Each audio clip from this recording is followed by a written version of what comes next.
వి gold trusted gold buyers మీరు తాకట్టు పెట్టిన బంగారాన్ని విడిపించి ఈ రోజు ఉన్న మార్కెట్ ధరకు కొనబడను.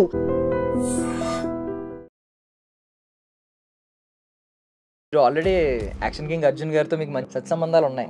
కొంచెం ఆయనకి కొంచెం బాడీ డబుల్ కింద కూడా చేసినట్టున్నారు. చేశాను. డబుల్ యాక్షన్లో నేను తమిళ్లో 3-4 సినిమాలు చేశాను.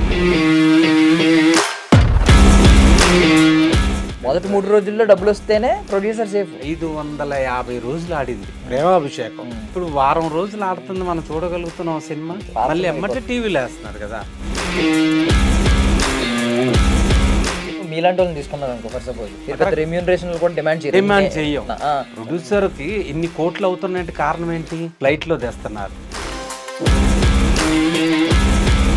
మళ్ళీ వచ్చి కరెక్ట్ గా స్పాట్ లో వచ్చి బాగా చెప్పగలేదు. మళ్ళీ ప్రాంప్టింగ్, మళ్ళీ వెనక ఇంకోళ్ళు అందించాలి డైలాగ్. అలాంటి వాళ్ళకి అవకాశం ఉంది సార్. పాంచాలి పంచభద్రుక ఏమేమే నీ ఉన్మత్త వికట హాట్టహాసము, ఎంత మరువు ఎత్తించను మరపనుకు రాక హృదయశీల్యాభిమనమున నీ పరిహాసమునే నా కర్ణముట్టును వయ్యలు చేయుచున్నదే.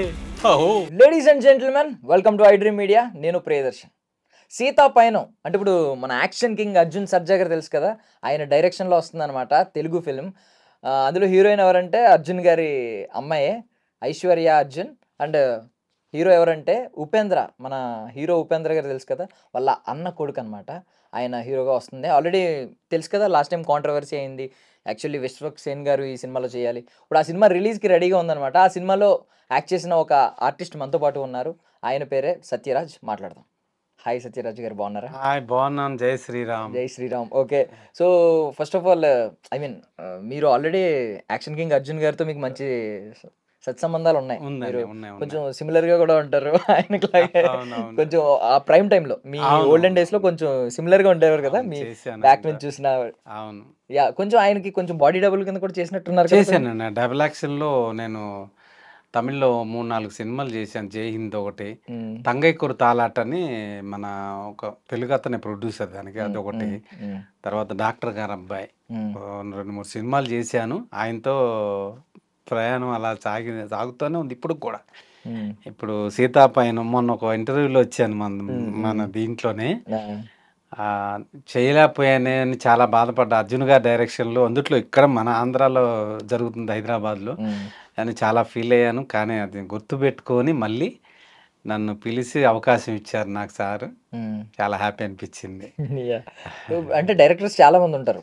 అర్జున్ గారి ప్రత్యేకత ఏంటంటే ఏం చెప్తారు మీరు? ప్రత్యేకత ఏంటంటే ఆయనకు తెలియని వాళ్ళు ఉండరు. యాక్షన్ కింగ్ ఫైట్లో కానీ డ్యాన్స్లో కానీ ఎలాంటి హిట్ సినిమాలు ఉన్నాయని. మంజునాథ ఇప్పుడు కూడా సూపర్ హిట్ సినిమా. చిరంజీవి గారు కానీ అర్జున్ గారు, సౌందర్య, మీనా. ప్రత్యేకత అంటే మంచి వ్యక్తి అండి, చాలా మంచి. ఆయన ఏం తింటే టెక్నీషియన్స్కి అదే ఫుడ్ పెడతాడు. ఫుడ్ విషయంలో ఎక్కడ కూడా కాంప్రమైజ్ అవ్వడం. ప్రతి ఒక్క జూనియర్ ఆర్టిస్ట్ నుంచి సీనియర్ ఆర్టిస్టుల వరకు ప్రతి ఒక్కరికి అదే ఖర్చు గురించి వెనకాడ. ఆయన ప్రొడ్యూసర్గా చేస్తే ఒకవేళ బయట సినిమాలకి ఏమో చెప్పలేం, కానీ ఆయన ఓన్ సినిమా అయితే కంపల్సరిగా ప్రతి ఒక్కరికి బాగా చూసుకుంటాడు. ఆ విషయంలో ప్రత్యేకత అంటే అదే. అంటే ఇప్పుడు మీరు చాలా మంది ఆల్మోస్ట్ 250 సినిమాలు చేసి ఉంటారు. మీరు ఎంతో మంది డైరెక్టర్లను చూసారు. అవును. ఇప్పుడు ఎంతమంది డైరెక్టర్లలో ఈయన డైరెక్షన్ కూడా చూసారు కాబట్టి ఇప్పుడు సీతాపైన ఈయన డైరెక్షన్ గొప్పతనం ఏంటి, ఏం కనిపించింది? ఏదో ఒక చిన్న ప్రత్యేకత, ఒక యూనిక్నెస్ కనిపిస్తూ ఉంటది. అది ఏమైనా చెప్పగలరా?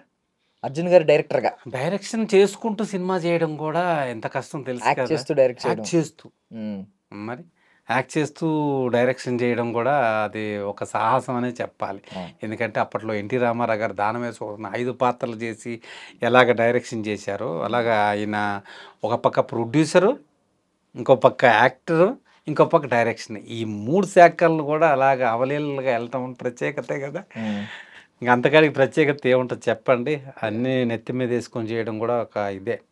కానీ ఏ విధిలో కూడా కాంప్రమైజ్ అవ్వకుండా నిజంగా వర్క్ సూపర్గా అదే చలాగితనంగా వర్క్ చేస్తాడండి ఆయన. అది ఆ విషయంలో అయితే సూపర్. ఆయన అప్పటికే ఆయన యంగ్స్టర్ అని అనుకుంటారు. అంత పెద్ద అమ్మాయి ఉందని షాక్ అయ్యారు చాలా మంది. అది 2 పాపలు ఆయనకి, నాకు 2 పాపలు, అలాగే ఆయనకి 2 పాపలు. పెద్దమ్మాయి మొన్న లేటెస్ట్గా మ్యారేజ్ అయింది, ఐశ్వర్య సజ్జా, అర్జున్ సజ్జా గారి కూతురు. ఇప్పుడు సీతాపరిణయంలో దాంట్లో నేను ఒక క్యారెక్టర్ చేశాను, గుర్తుపెట్టుకొని పిలిచారు సార్, చాలా హ్యాపీ. దాంట్లో ఒక సీన్ చేశాను, 1-2 సీన్లు ఉంటాయి నాయి. ఆయనతో చేయడం చాలా హ్యాపీ అనిపించింది. ఆయన అదే చెప్పాను కదా, ఇప్పుడు రిలీజ్కి ఉంది సీతాపరిణయం. అవును అవును చాలా ట్రైలర్ బాగా టీజర్ వచ్చిందండి, చూసామండి మేము, సూపర్ చాలా స్టోరీ బాగుంది. కూడా. యా యా అంటే ఈ మధ్య కాలంలో ఒక ఒక ప్యూర్ లవ్ స్టోరీస్ రావడం, ఏ బూతు ఇలాంటివి లేకుండా ఒక అవునవునవును. ప్యూర్ లవ్ స్టోరీస్ రావడం అనేది చాలా అరుదు. ఫ్యామిలీ ఎంటర్టైన్మెంట్, అవును ఒక లవర్సే కాదు, ఫ్యామిలీ ఇంట్లో ప్రతి ఒక్కళ్ళు, చిన్న పిల్లల నుంచి పెద్ద పిల్లల వరకు, ముసలోళ్ళ వరకు కూర్చొని హ్యాపీగా చూడగతగ్గ సినిమా ఇది ఉమ్, సీతాపరిణయం. ఉమ్, అర్జున్ గారి ఇది మీకు తెలుసు కదా, ఆయన అవును ఎంత టేస్ట్గా తీస్తాడు ఆ సినిమా. అవును చాలా బాగుంది సినిమా, అయితే ఇప్పుడు రిలీజ్కి ఉంది. ఉమ్. ఓకే. ఈ సీత పైన ముందు అప్పటికి మాకు టైటిల్ తెలీదు. ఒకప్పుడు కొన్ని నెలల క్రితం మీరు కూడా చూసారు ఆ కాంట్రవర్సీ. అంటే మన విశ్వక్సేన్ గారు యాక్చువల్లీ ఇందులో హీరో అవ్వాల్సిన వ్యక్తి. అప్పుడు అవునవునండి. కొంచెం ఏదో స్టోరీస్‌లో చేంజెస్ చేద్దాం అని అనుకుని ఆయన చేంజ్ చేయమని అడిగినట్టు, అర్జున్ గారు అంగీకరించినట్లు రకరకాల కథనాలొచ్చినాయి. సో ఇప్పుడేంటి, మీరేమనుకున్నారు? ఈ స్టోరీ మొత్తం చూసిన తర్వాత మీకు మీకు చెప్పే ఉంటారు, తెలిసే ఉంటది. అవును మీకున్న సాన్నిహిత్యంతో మీకు స్టోరీ అంతా తెలుసు. సార్ ఎలా మీడియా, అనిపిస్తుంది స్టోరీ గురించి? సారు అర్జున్ గారు మీడియాలో కూడా మాట్లాడింది నేను అవును. చూశాను. హ్మ్. హ్మ్. ఆ, అది చాలా ఫీల్ అయ్యాడు పాప ఆయన, ఎందుకంటే స్టోరీ ఈయన కోసం అదే కూతురికి ఆయనకి బాగా క్యారెక్టర్ సెట్ అవుద్ది అనేసి స్టోరీ రాసుకున్నారు. అది హ్మ్. అది విన్నాను నేను కూడా. అది రేపు షూటింగ్ అనగా అందరికి అడ్వాన్స్లు ఇచ్చి మార్నింగ్ షూటింగ్ అని వెళ్ళక నైట్ ఫోన్ చేసి నేను రావట్లేదు అని అంటాం. హ్మ్. అలాగా చాలా నష్టపోయినట్టు కూడా విన్నాను నేను పాపం. హ్మ్. అది అదే ఈ సినిమా అయితే ఆయన మిస్ చేసుకున్నందుకు ఫీల్ అవ్వచ్చు, ఎందుకంటే సినిమా చాలా బాగా వచ్చింది. హీరో కూడా మన ఉపేంద్ర గారు ఉన్నారు కదా, హ్మ్. మన వాళ్ళ తెలుగు యాక్టర్. ఎలాంటి హ్మ్. సినిమా తాలి, హ్మ్. ఇవన్నీ మంచి మంచి మీరు హిట్ ఉపేంద్ర గారి సినిమాలు ఉన్నాయి. డైరెక్షన్‌లో కూడా చేశారు కదా? చేశానండి, ఓంకారం. ఓకే. మన ఓంకారం ఓంకారం. చేసి ఆ! ఓంకారం చేశాను. హ్మ్. ఉపేంద్ర గారు వాళ్ళ అన్న కొడుకు. హ్మ్. కన్నడలో ఓ 2 సినిమాలు హీరో చేశాడు. హ్మ్. తెలుగులో ఫస్ట్ టైం ఇంట్రొడ్యూస్ చేస్తున్నారు. హ్మ్. కుర్రోడు చాలా బాగున్నాడు. సినిమా అయితే చాలా బాగా వచ్చిందండి. అయితే కాంట్రవర్సీ అనంటే జరుగుతూ ఉంటాయండి, ఇవన్నీ సినిమా ఫీల్డ్‌లో సహజమే. హ్మ్. హ్మ్.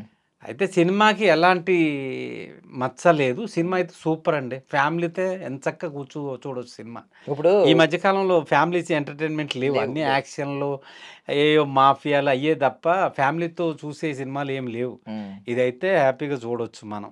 యాహ్! ఇప్పుడు మీరు అంటే 'అర్జున్' గారి కూతురు ఉన్నారు ఒక పక్క, అవును. ఐశ్వర్య గారు. ఐశ్వర్య ఇంకో సత్య గారా? పక్కేమో ఉపేంద్ర గారు అన్న కొడుకు, అంటే అన్నకు కొడుకు లెక్క అవును. ఆల్‌మోస్ట్. అవునవును. పెద్ద అవును. పెద్ద వాళ్ళకున్న బ్యాక్‌గ్రౌండ్స్ మీకు తెలుసు. వాళ్ళ ఎంత అవును. గొప్ప ఆర్టిస్ట్‌లో మీకు తెలుసు. ఇప్పుడు మరి. వీళ్ళ పిల్లల పెర్ఫార్మన్స్‌లు ఎలా ఉన్నాయి మరి? చాలా బాగా చేశారండి. అబ్బాయి, అమ్మాయి ఇద్దరు కూడా. హ్మ్. ఇద్దరు అసల కొత్త వాళ్ళు అనిపించదు మనకి. హ్మ్. దాదాపు ఒక 30, 40 సినిమాలు చేసిన ఫీలింగ్ అంటే అంతే న్యాచురల్‌గా చేశారు యాక్టింగ్. హ్మ్. చాలా బావుంటది. సినిమా హ్మ్. కూడా చూడండి. వాళ్ళిద్దరి యాక్టింగ్ గూడా చాలా బావుందండి సినిమా.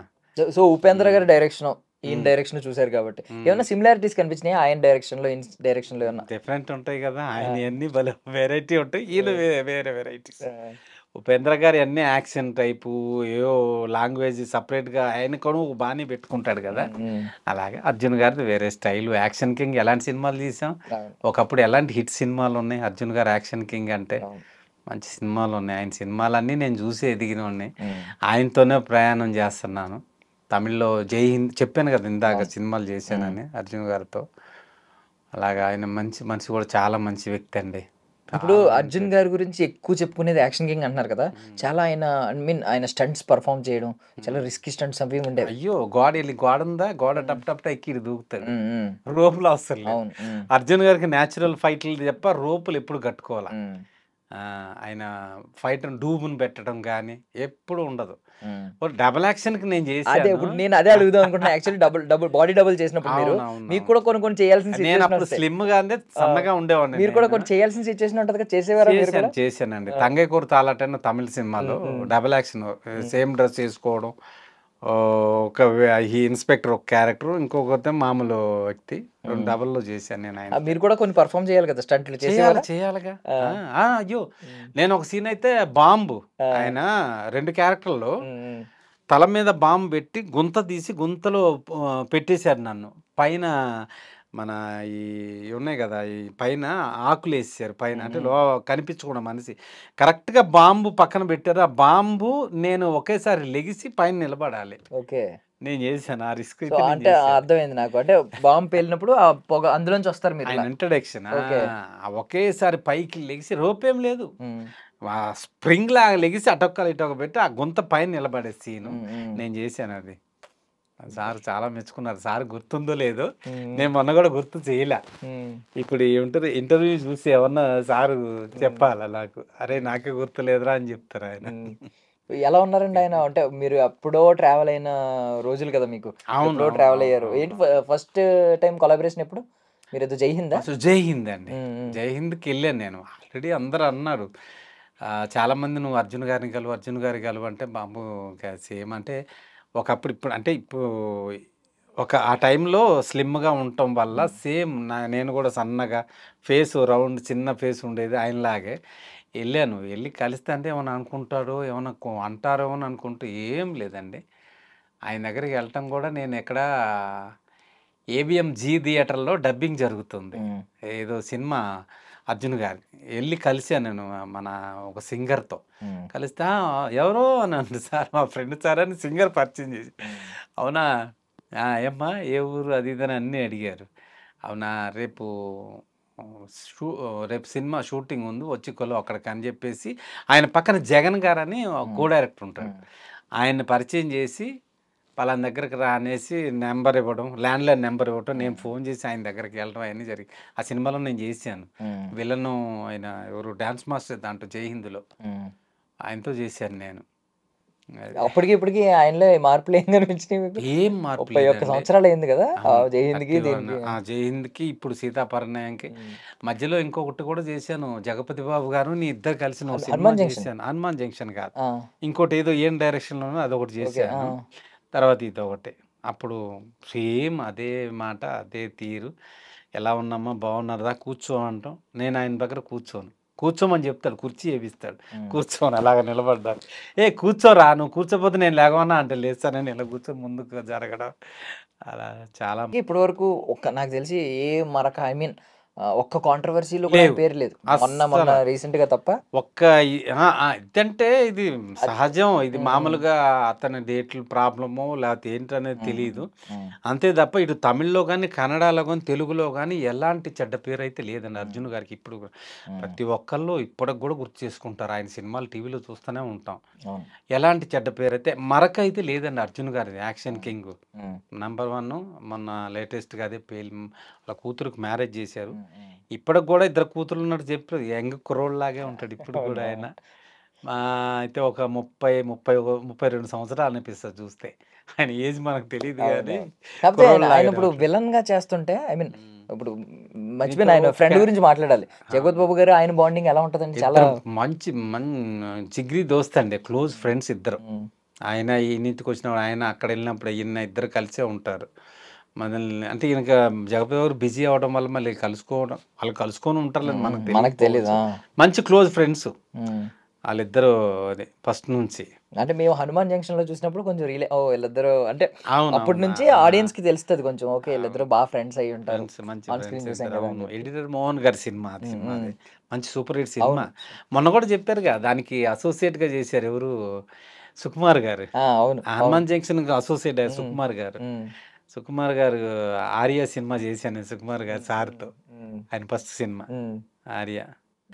హనుమాన్ జంక్షన్ జగపతి బాబు గారు అంటే టక్కన మనకు గుర్తొచ్చేది ఎవరు, సుకుమార్ గారు. హనుమాన్ జంక్షన్ మరి అసోసియేట్ కదా ఆయన.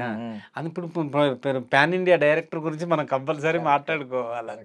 సో ఇప్పుడు జగపతి బాబు గారు ఎలా అయితే యాంటాగనిస్ట్ కింద మారిన తర్వాత, విలన్ కింద మారిన తర్వాత, ఆయన మొత్తం చూడండి, ఆయన ఒక ఫుల్ డిమాండ్ ఉన్న విలన్. ఎంత పెద్ద స్టార్ హీరోకైనా ఆయన ధీటుగా వెళ్ళే విలన్ ఆయన. ఇప్పుడు అర్జున్ సర్జా గారు కూడా అదే ట్రాక్ లో వెళ్తే, బికాజ్ ఆయన కొన్ని సినిమాలు చేశారు విలన్ కింద, చాలా అద్భుతమైన సినిమాలు. లియో మొన్న ఏముంది, విజయ్ తలపతి గారి పక్కన లియో సినిమా చేశారు. అలాంటి సినిమా అది. అర్జున్ గారు ఆ సినిమాలో కూడా హీరో లాగా ఉండు, విలన్ లాగా లేడు ఆయన. చూడండి అసలు ఆయన ఫైట్ కానీ, విజయ్ గారికి ఆయనకి ఫైట్ ఉన్నప్పుడు చూడండి ఎంత బాగుంటది ఆ ఫైట్. నేను చూసాను సినిమా. అంటే మీరు కోరుకుంటున్నారా ఇలాగ మంచిగా విలన్ అయిపోతే, సూపర్ పవర్ఫుల్ విలన్ కింద కనిపిస్తారు? ఎందుకంటే ఆయన పర్సనాలిటీ, ఆయన బాడీ మనకు తెలుసు. తినేస్తాడండి హీరోని. ఇప్పుడు అర్జున్ గారు విలన్ అయినా హీరోని తినేస్తాడు, ఫైట్ లో కానీ యాక్టింగ్ లో కానీ. కాకపోతే హీరోనే పెడతాడు కానీ ఆయన అంత మించి చెయ్యడు. కాకపోతే విలన్ గా అయినా ఇంకా ఆయన చెప్పాల్సిన పని లేదు అర్జున్ గారు. దూసుకుపోతాడు అనమాట. ఇప్పుడు ఇప్పుడు మనం మాట్లాడుకున్న క్యారెక్టర్స్ అన్నీ ఉన్నాయి కదా, ఆ రోజు నుంచి ఈ రోజు వరకు మాట్లాడుకున్నాం. మీరు జై హింద్కి దీనికి 31 సంవత్సరాలు ఉంది. అవును. సో మీ కెరియర్ ఆల్మోస్ట్ 35 ఇయర్స్ ఉంటుంది. 35 ఇయర్స్ ఉంటుంది ఈజీగా. ఎంత కెరియర్ పెట్టుకుని ఇన్నాళ్ళ ట్రావెల్ అయ్యి సినిమాల్లో, ఇప్పుడు మీరు ఈ జనరేషన్ ఓటీటీ జనరేషన్ వచ్చిన తర్వాత ఎలా ఉన్నారంటే, ఒక సినిమా చేస్తే చాలు వాళ్ళు సోషల్ మీడియాలో, మీ రోజుల్లో సోషల్ మీడియా లేవు కనీసం సెల్ ఫోన్ లేవు. ఒక ఉత్తరం రాసుకోవడం, ల్యాండ్ లైన్ లో కాల్ చేసుకోవడం, డైరెక్ట్ గా వెళ్తామండి. వెళ్ళి డైరెక్షన్ డిపార్ట్మెంట్ తో మాట్లాడితే, అరే నువ్వు ఇప్పుడు ఈ రోజు ఎంత 5వ తారీఖు కదా, నువ్వు 28వ తారీఖు రా అంటే కరెక్ట్ 28వ తారీఖు ఆ సీన్లే ఉంటాయి కరెక్ట్గా. అంటే వాళ్ళు షెడ్యూల్ వేసుకుంటారు. ఇప్పుడు ఎక్కడన్నా 10 రోజులు సినిమా, అది అప్పట్లో 30-35 రోజుల్లో సినిమా అయిపోయేది. ఇప్పుడు సంవత్సరాలు తీస్తున్నారు. అంతేలే, దేనికి తగ్గట్టు. అప్పుడు ఇప్పుడు కోట్లు కదా, మరి అప్పుడు లక్షల్లో అయిపోయి. బేసికలీ టెక్నాలజీ పెరిగితే రోజులు తగ్గాలి, పెరుగుతున్నాయి. అని అప్పుడు సినిమాలన్నీ సంవత్సరాలు చూసామండి. ఇప్పుడు ఎక్కడ ఆడుతున్నాయి, 5 రోజులు ఆడితే ఎక్కువ అంతే. అంటే అప్పుడు అంతా కథ అండి, విఎఫ్ఎక్స్ ఇవన్నీ ఎంత ఉండేదో తెలియదు కానీ కథ ఉండేది. కథ వల్ల ట్రావెల్ అయ్యేవారు. ఇప్పుడు అంతా ఏంటంటే ప్రతి 5 నిమిషాలకు ఒకసారి ఎలివేషన్ ఇవ్వాలి, విఎఫ్ఎక్స్ వాడాలి, వాడకపోతే చూడలేదు ఎవరు. అవును, నిజమే. కాకపోతే సంవత్సరాలు ఆడేదానికను 5 రోజులు 6 రోజులు ఆడేదానికి తేడా లేదు. కోట్లు పెడుతున్నారు, వస్తున్నాయి డబ్బులు. మనం మామూలుగా మనలో మన మాట అంటే ఎలా ఉందంటే, ఇప్పుడు నార్మల్ గా మనం గేదెని బతికించాలి సార్. కాదండి, గేదెని పెంచుకుంటే మనం సంవత్సరాలు పాలు పిండుకుంటాం. అవును. ఇప్పుడు ఎలా ఉందంటే హైబ్రిడ్ అయిపోయి మొదటి 3 రోజుల్లోనే పిండేసుకోవాలి, ఇంజక్షన్లు వేస్తున్నారు పాపం. ఇప్పుడు అలాగే ఉంది ఇక్కడ కూడా. 3 రోజుల్లోనే కలెక్షన్స్. తర్వాత ఏమున్నాయి, మొదటి 3 రోజుల్లో డబ్బులు వస్తేనే ప్రొడ్యూసర్ సేఫ్, డిస్ట్రిబ్యూటర్ సంవత్సరం కాదు. ప్రేమాభిషేకం 550 రోజులు ఆడింది ప్రేమాభిషేకం. 500 అంటే 2 సంవత్సరాల దగ్గర దాపు. ఇప్పుడు వారం రోజులు ఆడుతుంది, మనం చూడగలుగుతున్నాం సినిమా. మళ్ళీ ఎమ్మటే టీవీలో వేస్తున్నారు కదా. మనం సినిమాకి వెళ్ళినప్పుడు లేడీసు జెంట్స్ ఎలా ఉండేవాళ్ళు, విపరీతంగా. అసలు ఈ చివరి నుంచి ఆ చివరి రోజుకి లేడీస్ ఉండేవాళ్ళు. మార్నింగ్ షో నుంచి లాస్ట్ వరకు, అదే ఫస్ట్ షో వరకు. ఒక్క ఆడమని చూపించండి థియేటర్ దగ్గర. అంటే ఇప్పుడు మహా అయితే కాలేజ్ లెగ్గొట్టిన అమ్మాయిలు ఉన్నారు కానీ ఫ్యామిలీస్ ఎవరు లేరండి. అందుకనే మంచి స్టోరీలు తీయాలండి. మంచి తెలుగు లాంగ్వేజ్, తెలుగు బాగా మాట్లాడే వాళ్ళ ఆర్టిస్టులకి అవకాశాలు ఇవ్వండి. తమిళ్లోనే తీసుకురండి, అక్కడ ఫేమస్. నువ్వు తమిళ్లో కూడా పాన్ ఇండియా రేంజ్లో పెట్టుకోండి, కానీ బాగా నటించే వాళ్ళని పెట్టుకోండి సార్. ఇట్లా పళ్ళు గోరెక్కితే డైలాగులు డబ్బింగ్ చెప్పేవాళ్ళు కూడా అల్లాడిపోతున్నారు సార్. మాలాంటి వాళ్ళకి అవకాశం ఇవ్వండి సార్. మేము తెలుగు మాట్లాడతాం, తమిళ్ మాట్లాడడం, కన్నడ, తమిళ్ అన్ని లాంగ్వేజ్, మలయాళం కూడా మాట్లాడతాం. మాకు అవకాశం ఇవ్వండి. నేను అదర్ లాంగ్వేజ్ నుంచి తేవద్దని చెప్పట్లా, నటించే వాళ్ళకి ఇవ్వండి సార్. బాగా డైలాగ్ చెప్పే వాళ్ళకి ఇవ్వండి. ఏదో అక్కడ ఒక సినిమా హిట్ అయింది అని చెప్పేసి ఇక్కడ తీసుకొచ్చి వాళ్ళకి లాడ్జీలని, ఫ్లైట్ ఖర్చులని, అవి అని, అసిస్టెంట్కి ఫ్లైట్ అంట, అలాంటి వాళ్ళని పెట్టుకున్నాం. ఇక్కడ అవకాశం మాకు లేరా సార్? మేము చెప్పలేము డైలాగులు. సోషల్ చెప్పమంటారా, ఏ డైలాగులు చెప్పమంటారా చెప్పండి, మాకు ఇవ్వండి సార్ అవకాశం. పొరుగింటి పొల్లకొర రుచా అంతే కదా మరి లెక్క. ఇప్పుడు డైలాగ్ చెప్పమంటే ఒక ఫేస్ ఎక్స్ప్రెషన్ ఉండదంటే ఒక డైలాగ్ రాదండి. లాంగ్వేజ్ పలానా టైప్లో చెప్దాం డైరెక్టర్కి ఎలాగన్నా. అక్కడ ఏదో హిట్ అయిందా, ఆ యాక్టర్ని తీసుకొచ్చి ఇక్కడ పెట్టామా, వాడికి వచ్చా రాదా తెలియదు. అంతే సార్, పళ్ళు కొరికితే యాక్టింగ్ ఏంటండి మరి, అన్యాయం కాకపోతే. ఇప్పుడు మీలాంటి వాళ్ళని తీసుకున్నారు అనుకో, ఫర్ సపోజ్ మీకు అకామిడేషన్ అవసరం లేదు ఇక్కడ, అంతే కదా మరి. రెమ్యూనరేషన్ కూడా డిమాండ్ చేయం. అక్కడ తీసుకొచ్చారంటే వాళ్ళకి రెమ్యూనరేషన్ ఎక్కువ ఉంటది, అకామిడేషన్ ఇవ్వాలి, వాళ్ళని కొంచెం ప్రయారిటీస్ ఇవ్వాలి, అన్నీ ఉంటాయి. అవును. ఇప్పుడు ఎక్కడో అమెరికాలో సాఫ్ట్వేర్ చదివిన తెచ్చి ఒక హీరోని పెడుతున్నామండి. ఇక్కడ ఎంతమంది కుర్రోళ్ళు ఉన్నారు, ఆడిషన్ పెడుతున్నారు. తెలుగు వాళ్ళు ఎంతమంది వస్తారు మీకు? అంటే భాష రానోడికే అవకాశాలా మీరు? మన ఇక్కడ వాళ్ళకి ఇవ్వరా సార్? మీరు ఆలోచించండి మీరు కూడా. ప్రొడ్యూసర్కి ఇన్ని కోట్లు అవుతున్నాయంటే కారణం ఏంటి? ఫ్లైట్లో తెస్తున్నారు, ఇక్కడ ఏదో పెద్ద పెద్ద స్టార్ హోటల్ అంటున్నారు, మళ్ళీ వచ్చి కరెక్ట్గా స్పాట్లో వచ్చి బాగా చెప్పగలేదు, మళ్ళీ ప్రాంప్టింగ్, మళ్ళీ వెనక ఇంకోళ్ళు అందించాలి డైలాగులు. మాలాంటి వాళ్ళకి అవకాశం ఇవ్వండి సార్. చూడండి సార్, మేము కూడా డైలాగులు చెప్తాం, మామూలు డైలాగులు చెప్తాం, మైథలాజికల్ చెప్తాం. పాంచాలి పంచభద్రుక ఏమేమే నీ ఉన్మత్త వికట హట్టహాసము, ఎంత మరువు ఎత్తించను మరపనుకు రాక హృదయ శీల్యాభిమనమున నీ పరిహాసమునే నా కర్ణముట్టును వయ్యలు చేయుచున్నదే. అహో క్షీర వారాహి జనిత రాక సుధాకర్ వరవంశ మహోత్మ చత్తిరే పరిపాలిత భరత సామ్రాజ్య దౌరయ్యుండనై నిజభుజ వీరే ప్రకంపిత చతుర్దశ భువన సూర్య వరణ్యకు శత సోదరులకు అగ్రజుండనై పరమేశ్వర పాదాభరిత పరశురామ సద్దూతి ప్రాప్త శిష్య విద్యాయింద్రుని రాజేంద్రునికి మిత్రుండనై మానధనుడనై మనుగడ సాగించు నన్ను చూచి ఒక్క ఆడది పరిచారిక పరియుత పగలబడి నవ్వుతాయా అవునులే హా బైసి మాలిన భామకు ఎగ్గేమి సిగ్గేమి వంతు వంతున మగ పెంచిన కడుపిచ్చితో పచ్చి పచ్చి వైభవమునుగా హాలి గేలి చేసిన మనం నేనైనా కటకట పడవలే ఊరకొక్క ఉచితానుచిత జ్ఞానముతో మోరెత్తి కూతలేడునా అని సరిపెట్టుకుందునా ఈ లోకమును మోయముకుండునా ఇలా వెళ్తే పెద్ద డైలాగ్ ఉంది సార్, ఇంకా చాలా ఉంది కానీ అంతవరకు మీరు వేస్తారా లేదా చెప్పేసి నాకే అర్థం కాలేదు. అంటే ఆ పదాలన్నీ అచ్చ తెలుగు కదా, కొంచెం గ్రాఫికం పదాలు గుర్తుపెట్టుకోవడం అనేది చాలా కష్టం. అక్కడ నుంచి ఇంకా ఉంది, పెద్ద డైలాగ్ ఉంది, లాస్ట్ వరకు ఉంది కానీ అంతవరకు పడదు కదన్నా. Super super super. So basically నేను ఒకటి అడుగుతున్నాను, ఇప్పుడు ఇన్నాళ్ళ నుంచి ఉన్నారు, ఇప్పుడు బేసికలీ ఈ జనరేషన్లో ఈ ఓటీటీ తర్వాత ఒక సినిమా చేస్తేనే వాళ్ళు చాలా ప్రమోట్ చేసేసుకుంటున్నారు వాళ్ళని. అవును.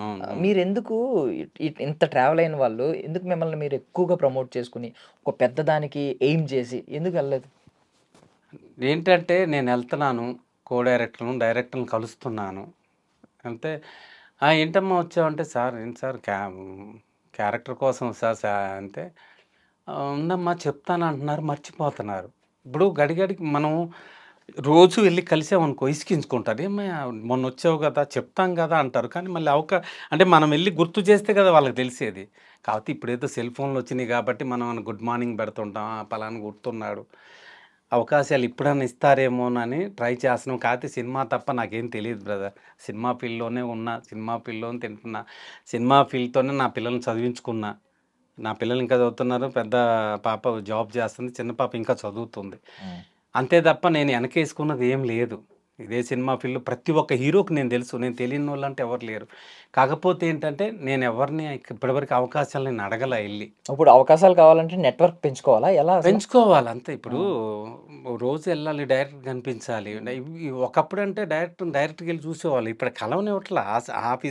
Office boy ఆపేస్తున్నాడు. తర్వాత అసోసియేట్ని, కో డైరెక్టర్ని వాళ్ళని కలుస్తున్నాం, చెప్తామా చూద్దాం అంటున్నారు. అందరూ ప్రతి ఒక్కళ్ళు పార్టీలకు అలవాటు అయిపోయారు. ఏం అవకాశం, ఏదో డైరెక్టర్ గారికి మనం డైరెక్ట్గా చూస్తే బాగున్నాడు కదా ఇతను బెటర్ని అంటారు. కో డైరెక్టర్లు ఉన్నారు కొంచెం మంచి వాళ్ళు. ఇప్పుడు కొత్తగా చేరిన అసిస్టెంట్లు అసోసియేట్లు ఏం చేయటం పార్టీకి కలవం. అసోసియేట్ కో డైరెక్టర్ వీళ్ళే అవకాశాలు. అంటే ఇప్పుడు ఏదైనా మనం క్యారెక్టర్ బాగా చేస్తుంటే ఇతను పిలిపించని అంటారు వాళ్ళు. అక్కడ వరకు మనల్ని వెళ్ళమట్ల. పార్టీలో పరిచయం అయితే అక్కడ వరకు వెళ్తాం. అది మనకి అలవాటు లేదు. నేను మందు తాగను, సిగరెట్ అలవాటు లేదు, నేను అంతవరకు నేను వెళ్ళలేకపోతున్నా. అసోసియేట్ కో డైరెక్టర్ వరకు వెళ్ళగలిగితే డైరెక్టర్ గారి వరకు నేను వెళ్తా. ఎందుకంటే వాళ్ళు ఎలాంటి ఇది అంటే ఎలాంటిది ఆశించరు. ఎందుకంటే డైరెక్టర్ తర్వాత డైరెక్టర్ ఎవరు, అసోసియేట్ కో డైరెక్టర్లో పలానా ఏ క్యారెక్టర్ ఎవరు కావాలని వీళ్ళు తీసుకెళ్ళి పరిచయం చేయాలి. వాళ్ళ వరకు కూడా మనం కలవలేకపోతున్నాం. ఆఫీసులో అసిస్టెంట్లే ఆపేస్తున్నారు. ఒకప్పుడు లొకేషన్, ఇప్పుడు ఏం చేయాలంటే లొకేషన్కి వెళ్ళిపోవాలి డైరెక్ట్గా. ఇంకా అప్పుడన్నా కలవగలిగితే అయ్యో అయిపోయిందమ్మా సినిమా అంటున్నారు. సార్ నేను ఆల్రెడీ ఫస్ట్ స్టార్టింగ్ ఓపెనింగ్ నుంచి వస్తున్నాను సార్, ఆఫీస్ కంటే నాకు కనిపించలేదు అంట. వాళ్ళకి తెలియదు కదా, వాళ్ళు ఏంటంటే మెయిన్ క్యారెక్టర్ల మీదే వాళ్ళ మైండ్ ఉంటుంది, మన వరకు రారు. కాకపోతే ఇప్పుడు ఏమన్నా చేంజ్ అవ్వాలి, ఇక మీద అన్న పెద్ద పెద్దోళ్ళు చూడాలి, చూసి పిలిపించాలి వాళ్ళు. ఇది ఇప్పుడు పెడుతున్నారు, ఆడిషన్ పెడుతున్నారు. మరి పెద్దవాళ్ళు చూస్తారో లేదో తెలియదు కానీ చాలామందికి అయితే అవకాశాలు వస్తున్నాయి. కాకపోతే ఏంటంటే భాష మీద అవగాహన ఉన్న వాళ్ళకి ఇవ్వండి అంటే నా ఉద్దేశం. నాలాంటి వాళ్ళు చాలామంది ఉన్నారు, అంతేగాని వేరే దాంట్లో ఉన్న వాళ్ళని, బిజినెస్ చేసే వాళ్ళని, దీని మీద ఇంట్రెస్ట్ లేని వాళ్ళని తీసుకొచ్చి ఇక్కడ మనం పెట్టి పెద్ద యాక్టర్లను చేయడం అది ఎంతవరకు సబబు అనేది. ఇప్పుడు ఎవరో ఉన్నారు పెద్ద యాక్టరు, అతను సినిమా ఫీల్డ్కే సంబంధం లేదు, తమిళ అతను అంట. వేరే వాళ్ళతో పాపం అతనితో ఒక 2 రోజులు 3 రోజులు చేశారు హీరోగా. ఆయనకి ఎందుకో ఆయన మైండ్లో అతను సెట్ అవ్వట్లా. మళ్ళీ ఆయన తీసి ఎవరైతే చేయనాడో మళ్ళీ ఆయన దగ్గరికి వెళ్ళాడంట.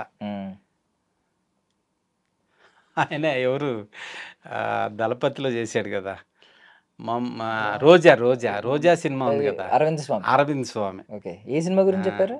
ఆ రోజా సినిమానే ఓకే. పాపం వేరే ఒక అతను దాని మీదే బతికిన అతను 2 రోజులు షూట్ చేశారు. అతను వద్దు అని అతని బిజినెస్ కోట్లాధిపతి అరవింద్ స్వామి అంటే, మరి ఆయనే కావాలని చేశారు. సూపర్ హిట్ అయింది. తర్వాత ఎక్కువ సినిమాలు ఏం చేయలేదుగా. చేశారా? లేదు. చేశారు, ఏదో అడపా చేశారు. అంటే అలాగా వాళ్ళ మీదే మైండ్ పెట్టుకోవటం కాదు సార్. మనం దీనికోసం దీని మీదే తాపత్రయపడే వాళ్ళకి అవకాశాలు ఇవ్వమని చెప్తున్నాను నేను. అది అరవింద్ స్వామి గారిని నేనేమి ఇది పాటలా, సారీ సార్, నేనైతే మిమ్మల్ని తప్పుగా అంటలేదు. అంటే నేను ఈ మ్యాటర్ వేరే దగ్గర విన్నా. అదే సినిమా వేరే వాళ్ళకి అవకాశం వస్తే ఆయన మీద తీస్తే ఆ డైరెక్టర్కి ఆయన మీద మనసు రాలేదు అని ఆ క్యారెక్టర్ మళ్ళీ మీ మీద పెట్టి అంతే ఆయన పొగిడినట్టు మీరు, అంటే వేరే హీరోని వద్దనుకుని, కానీ మీ మీద ఆయన ఆ డైరెక్టర్ మనసు ఉంది, ఆయన మీతోనే చేయాలని చేశారని విన్నాను నేను. అయితే ఓకే, ఈ టాపిక్ పక్కన పెడితే లాస్ట్ ఒక క్వశ్చన్ అడుగుతున్నాను. మీరు ఇప్పుడు కొత్త కొత్త యంగ్స్టర్స్ ని చూస్తున్నాం మనం డైరెక్టర్ల కింద. శ్రీకాంత్ వదల్ అని ఒక ఆయన జస్ట్ మీరు యాక్ట్ చేసిన సుకుమార్ గారి దగ్గర అసిస్టెంట్ కింద అసోసియేట్ కింద పనిచేసి 6 నెలలతో పెద్ద సినిమా చేశారు, 100 కోట్లు కలెక్ట్ చేసిన సినిమా దసరా. సో ఇలాంటి వాళ్ళని చూసాం. ఇప్పుడు సందీప్ రెడ్డి వంగ వీళ్ళ హవా నడుస్తోంది. కొత్త వాళ్ళకి అవకాశాలు కూడా ఇస్తున్నారు. అవును. సో ఇప్పుడు మీరు లెజెండ్స్, ఇప్పుడు కొంతమంది ఇప్పుడు అర్జున్ సర్జా గారు లాంటి వాళ్ళు మళ్ళీ వస్తూ ఉన్నారు. లెజెండ్స్ నుంచి ఎలాంటి సినిమాలు మీరు ఎక్స్పెక్ట్ చేస్తున్నారు? బికాస్ కొత్త వాళ్ళందరూ కొత్త వరవడి తీసుకొచ్చారు. అర్జున్ రెడ్డి లాంటి సినిమా వచ్చి బ్రేక్ చేసింది. ఇప్పుడు యానిమల్ సినిమా, ఇప్పుడు నెక్స్ట్ ప్రభాస్ గారితో సినిమా ఎలా ఉంటాయి? బాగా మాస్, రగ్గుడు ఇలాంటి. మరి లెజెండ్స్ నుంచి ఎలాంటి సినిమాలు ఎక్స్పెక్ట్ చేస్తున్నారు? పాత డైరెక్టర్లు కంపల్సరిగా ఇప్పుడు ఉన్న పాత హీరో అందరూ మళ్ళీ విలన్గా చేస్తున్నారండి. వాళ్ళకి అవకాశాలు ఇవ్వండి. వాళ్ళు చేస్తే వాళ్ళ పక్కన ఇలా విలన్స్ ఇంకా చాలామంది ఉన్న వాళ్ళకి సపోర్ట్ క్యారెక్టర్లు అంతా చాలామందికి ఇక్కడికి అవకాశాలు వస్తాయి. ఇప్పుడు వాళ్ళకి సపోర్ట్ ఉన్న క్యారెక్టర్లు కూడా ఉన్నాయి కదా, వాళ్ళందరికి అవకాశం వస్తే ఇక్కడ వాళ్ళు చాలామంది బతుకుతారు. ఒకప్పుడు గుర్తుంది కదా మీకు, చెన్నై నుంచి తీసుకొచ్చారు డ్యాన్సర్లు కానీ ఫైట్ మాస్టర్లు అందరూ ఇప్పుడు ఇక్కడే తయారైపోయారు కదా. మనకి ఇక్కడ వాళ్ళకి పనులు లేవు, అక్కడ నుంచి తీసుకొచ్చి మాస్టర్లు ఎంతోసారి పెద్ద సికింద్రాబాద్ రైల్వే స్టేషన్లో గొడవలు, ఈ ఫైట్ మాస్టర్లు అవన్నీ. ఇక్కడ మంచి ఫైటర్లు ఉన్నారు, మంచి డాన్సర్లు ఉన్నారు, టెక్నీషియన్స్, కెమెరా మెన్లు ఉన్నారు, కెమెరా అసిస్టెంట్లు ఉన్నారు. ఇక్కడ నుంచి కానీ బయట నుంచి తెస్తున్నారు చూడండి. అది కరెక్ట్ కాదు. ఇక్కడ వాళ్ళని అవకాశాలు ఇక్కడ వాళ్ళకి ఇవ్వమని నా ఉద్దేశం. అని ఇప్పుడు అలాగే జరుగుతున్నాయి కూడా. ఇప్పుడు చాలామంది అక్కడ ఫైట్ మాస్టర్ అంతా ఇక్కడ మాస్టర్లు అయ్యారు. ఇప్పుడు ఎంత డెవలప్ అయింది మన ఇక్కడ.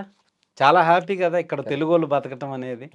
2 రాష్ట్రాల ప్రజలు చాలామంది మన టెక్నీషియన్స్ కానీ 2 రాష్ట్రాల నుంచి ఉన్నారు, అందరూ బతుకుతున్నారు. ఎంత హ్యాపీ. ఇప్పుడు మనం వెళ్ళి చెన్నైలో చేయగలుగుతామా? భాష రాదు, ట్రైన్ దిగితే ఎటు వెళ్ళాలో తెలియదు, సినిమా పిచ్చితో ఎంతోమంది పాపం ఎక్కడికి వెళ్ళాలో తెలియలే. ఆడపిల్లలు అయితే చాలామంది ప్రాబ్లం పడ్డారు. ఇక్కడ అనుకో తెలుగు, మనం ఇక్కడికి వచ్చామా, ట్రైన్ దిగామా, కొత్త వాళ్ళకి అవకాశాలు కంటూ వచ్చి ఎక్కడంటే పలానా కృష్ణానగరు, అలానే యూసఫ్ కూడా, లేదా ఫిలిం నగరు వచ్చారు, ట్రై చేసుకున్నారు, అవ్వలేదు, వెళ్ళిపోతారు. ఏంది తెలుగు కాబట్టి. చెన్నైలో ఉన్నప్పుడు ఎంత ఇబ్బంది పడ్డారు. అలా లేదు కాబట్టి తెలుగు వాళ్ళకి అవకాశం ఉంది సార్. మీరు చాలామంది వస్తున్నారు, 6 అడుగులు 6 ఫీట్లు లేరా ఇక్కడ ఉన్నారు, 6 ఫీట్ ఉన్నారు, తెల్లగా ఉన్నోళ్ళు ఉన్నారు, తెలుగు వచ్చిన వాళ్ళు ఉన్నారు, స్వచ్ఛంగా మాట్లాడగలిగే వాళ్ళు ఉన్నారు, మంచిగా డైలాగ్ చెప్పే వాళ్ళు ఉన్నారు. అవకాశాలు ఇవ్వమనే చెప్తున్నాను నేను. అది థ్యాంక్ యూ అండి, థ్యాంక్ యూ సో మచ్. మీ విలువైన సమయాన్ని ఇచ్చారు. అండ్ సీతాపైన సినిమా కూడా మేము ఖచ్చితంగా వెయిట్ చేస్తాం, చూడాలండి కంపల్సరీగా. 2 రాష్ట్రాల ప్రజలందరూ చూడండి. చాలా ఫ్యామిలీ ఎంటర్టైన్మెంట్ అండ్ సినిమా. కుటుంబంతో వెళ్ళి టికెట్ తీసుకొని చూసి ఆనందంగా ఇంటికి రావచ్చు, అంత మంచి సినిమా సీతాపరిణయం. Thank you. జై Sriram. That's all for now. This is Darshan signing off.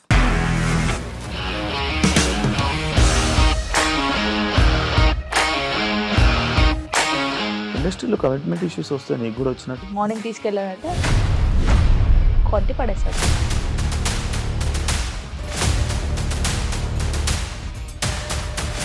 ఒక్కళ్ళు కూడా చూడలేదు ఈ సినిమా అని చెప్పడానికి కూడా చాలా ధైర్యం కావాలి. అది నిజం కదా, దాంట్లో ధైర్యం ఏంటి? ఇది నెక్స్ట్ డే ప్లేట్ మార్చేస్తే తప్పు కదా. As of now we are comfortable this అని నేను అనుకుంటున్నాను. రష్మిక గారిది మీది ఒకే ఊరు అంట కదా. నీకు కోపం వచ్చిందంటే బాగా తిట్టేత్తరా? తిట్టేద్దామండి. నిజంగా గేమ్ ని ఎలా చేంజ్ చేయగలిగారు? ఏపీఎస్ఎఫ్సి వాళ్ళకి 6 నెలల్లో నేను 6 లక్షలు కట్టా. బిజినెస్ చేయాలనుకుంటే it is as difficult as riding a tiger.